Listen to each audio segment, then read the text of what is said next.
بسم اللہ الرحمن الرحیم۔ السلام علیکم۔ لاہور میں ایک بندہ اپنی معشوقہ سے ملنے جاتا ہے اور رات کے 2-3 بجے دوران ملاقات اپنی معشوقہ کے پاس اس کی ڈیتھ ہو جاتی ہے۔ اب پورا واقعہ کیا ہے کہ لاہور کے ایک علاقے میں 3 بھائی جوائنٹ فیملی، جس طرح آپس میں بھائی اکٹھے رہتے ہیں، وہ رہتے ہیں وہاں پہ، وہ رہتے ہیں ایک ہی گھر میں۔ تینوں بھائی شادی شدہ ہوتے ہیں، ان کے بچے بھی ہوتے ہیں، جن میں جو سب سے چھوٹا ہوتا ہے عابد، رات کے 1 بجے تقریباً وہ گھر میں یہ بتاتا ہے کہ میں باہر کہیں کام سے جا رہا ہوں، تو کچھ دیر میں واپس آ جاؤں گا۔ جب وہ گھر سے نکلتا ہے تو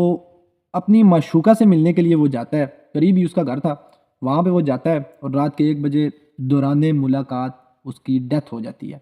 اس بات کا گھر والوں کو نہیں پتا تھا، وہ گھر سے یہ بتا کے جاتا ہے کہ میں باہر کسی کام سے جا رہا ہوں، اور گھر والے انتظار میں ہوتے ہیں کہ کب واپس آئے گا۔ اور صبح کے 5 بجے ایک پڑوسی نے ان کا دروازہ کھٹکھٹایا، اور جب انہوں نے دروازہ کھولا تو اس نے بتایا کہ فلاں جگہ آپ کے بھائی کی لاش پڑی ہوئی ہے۔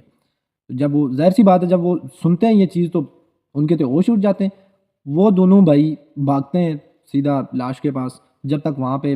پولیس بھی آ جاتی ہے۔ تو پولیس معمول کے مطابق جس طرح ہوتا ہے کہ پوچھ تاچھ کرتی ہے بھائیوں سے کہ اس کی کوئی دشمنی کسی کے ساتھ، یا کسی کے ساتھ کوئی اس طرح کا مسئلہ، اگر اس کی کوئی دشمنی ہے، کوئی اس کے مسائل ہیں اگر لوگوں کے ساتھ کوئی، تو آپ بتائیں ہمیں۔ تو وہ تو کہتے ہیں بھائی نہیں، یہ پراپرٹی کا کام کرتا ہے اور اس کا ایسا کوئی دشمنی وغیرہ کسی کے ساتھ نہیں ہے۔ خیر، جب تحقیقات شروع ہو جاتی ہے تو پولیس وہاں پہ متعلقہ جو تھانہ ہوتا ہے وہاں پہ ایک FIR درج کرتی ہے، جس کا مدعی اس کا بڑا بھائی ہوتا ہے، جو اس سے سب سے بڑا بھائی ہوتا ہے، وہ اس FIR کا مدعی بنتا ہے۔ جب FIR ہونے کے بعد جب انویسٹیگیشن شروع کی جاتی ہے تو جہاں سے لاش ملتی ہے وہاں پہ پولیس سرچ کرتی ہے کہ کوئی CCTV کیمرہ لگا ہو، جس کی مدد سے ہمیں پتہ یہ چلے کہ یہ سارا معاملہ ہوا کیسے ہے۔ تو آخرکار تلاش کرنے کے بعد ایک CCTV کیمرہ وہاں پہ مل جاتا ہے۔ جب اس کی ویڈیو دیکھی جاتی ہے تو نظر آتا ہے کہ ایک گھر سے ایک عورت اس کی لاش کو گھسیٹتے ہوئے لاتی ہے اور باہر پھینک کے چلی جاتی ہے۔ وہ دیکھتے ہیں گھر کون سا ہے، ہاؤس نمبر کون سا ہے، پولیس جاتی ہے سیدھا دروازے پہ، دروازہ کھٹکھٹاتی ہے کہ اس گھر میں کون رہتا ہے، وہ باہر آ جائیں۔ جب وہ عورت باہر آتی ہے، بشرا اس کا نام ہے، باہر آنے کے بعد جب ان کی آپس میں بات چیت پولیس کے ساتھ اس کی ہوتی ہے تو وہ پوچھتے ہیں کہ تمہارے گھر کے باہر سے قریب سے لاش ملی ہے، تو آخر یہ کیا معاملہ ہے؟ تو حالانکہ پولیس کو سارا معاملہ پتہ ہوتا ہے، لیکن پولیس چاہتی ہے کہ اسی کی زبان سے وہ سارے معاملات جو ہیں تو پولیس کے سامنے آ جائیں، ساری باتیں سامنے آ جائیں۔ تو جب پولیس سوال جواب کرتی ہے تو بشرا کہتی ہے جی یہ ایک راہ چلتا بندہ تھا، تو رات کو 1 بجے یہ میرا دروازہ کھٹکھٹاتا ہے اور کہتا ہے کہ بھائی میں بہت گھبرایا ہوا ہوں، مجھے پانی پلا دیں۔ تو میں اس کو اندر لے کے جاتی ہوں، اس کو پانی وغیرہ پلاتی ہوں۔ تو اس کے بعد جی میں یہ وہ مطلب جس طرح اس نے اپنے پاس سے باتیں شاتیں بنائی، پھر کہا جی اس کی ڈیتھ ہوگی، باہر نکلا، یہ میرے گھر سے صحیح سلامت نکلا ہے، پھر باہر جا کے اس کے ساتھ کیا ہوا ہے تو وہ میں نہیں جانتی۔ اب پولیس کو چونکہ سارے معاملات پتہ ہوتے ہیں، جب پولیس سوال جواب کر کے جب وہ اس کو پھنساتی ہے، بشرا کو جب پھنساتی ہے، بشرا جب پولیس کے سامنے لاجواب ہو جاتی ہے تو پولیس کہتی ہے کہ بی بی آپ کو ہمارے ساتھ پولیس اسٹیشن چلنا ہوگا۔ اب بشرا سوچتی ہے کہ اگر میں نے انکار کر دیا تو مجھ پہ اب ظاہر سی بات ہے اور شک ہو جائے گا۔ پولیس اسٹیشن جانے کے بعد بشرا سے جب سوال جواب دوبارہ کیے جاتے ہیں تو بشرا اس چیز کو تسلیم نہیں کرتی، لیکن پولیس اسے کہتی ہے کہ ہمارے پاس سب ثبوت موجود ہیں، ہمارے پاس ویڈیو موجود ہے۔ وہ سوچتی ہے کہ ایسی کون سی ویڈیو ہے جو پولیس کے پاس موجود ہے، آخر انہوں نے کیا دیکھ لیا ہے۔ تو خیر، جب بشرا کو بھی ویڈیو دکھائی جاتی ہے جس میں وہ لاش کو گھسیٹ کے باہر لا کے پھینکتی ہے، اس کے بعد یہ ساری حقیقت بشرا پولیس کے سامنے کھولتی ہے کہ میں ایک فلاں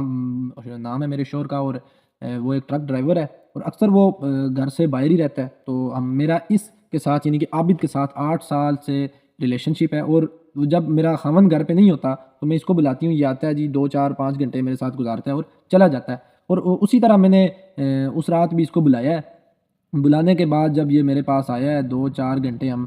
بیٹھے، ہماری ملاقات رہی ہے، تو اس کے بعد ہم نے کھایا پیا جو بھی ہے، خیر اسی دوران اس کی ڈیتھ ہو گئی ہے، اور میں ڈر گئی تھی اور ڈر کے مارے میں نے اس کی لاش کو اٹھا کے باہر پھینک دیا تاکہ کسی کو پتہ نہ چلے۔ اب جب تک لاش کو آگے پوسٹ مارٹم کے لیے بھیج دیا جاتا ہے، خیر جب رپورٹس وغیرہ آتی ہیں تو اس میں یہ چیز سامنے آتی ہے کہ اس نے، عابد نے، کوئی میڈیسنز لی ہوئی تھی اوور ڈوز، جنہوں نے ریئیکشن کیا اور اس کی موقع پہ ڈیتھ ہو گئی۔ اب چند باتیں جو میں نے آپ کے سامنے کی ہیں، چند جو میں نے چھپے الفاظوں میں کی ہیں، خیر آپ سمجھ گئے ہوں گے۔ اب اس میں کیا ہے کہ اس میں ہمارے لیے بھی ایک سبق ہے۔ اب یہ دیکھیں، خدا کا قہر نازل ہوا ہے کہ ایک بچے ہونے کے باوجود، اس کی بھی بیوی ہے، اس کے بھی بچے ہیں، تمہارا بھی خاوند ہے، تمہارے بھی بچے، اس کے باوجود جب آپ اس طرح کے کام کریں گے تو اس کا انجام یہ ہوگا۔ ایکسٹرا میریٹل افیئرز اگر آپ کسی کے ساتھ رکھتے ہیں اس کے اور بھی بہت سے نقصانات ہیں، اور یہ تو خیر خدا کی طرف سے ایک قہر نازل ہوا ہے ان پہ، اور یہ آپ دیکھ سکتے ہیں، اور انجام ان کا دیکھیں، اب پوری دنیا کے سامنے حقیقت کھل کے آ گئی ہے۔ اب جس طرح جہاں سے مجھے پتہ چلا ہے، اب میری ویڈیوز جو جو لوگ دیکھیں گے ان کے سامنے جائے گی، اور اس بارے میں کچھ بھی نہیں کہا جا سکتا۔ میں صرف اس ویڈیو کے اینڈ پہ آپ سے یہی کہوں گا کہ اگر آپ شادی شدہ ہیں، آپ کے بیوی بچے ان سب کا خیال کریں،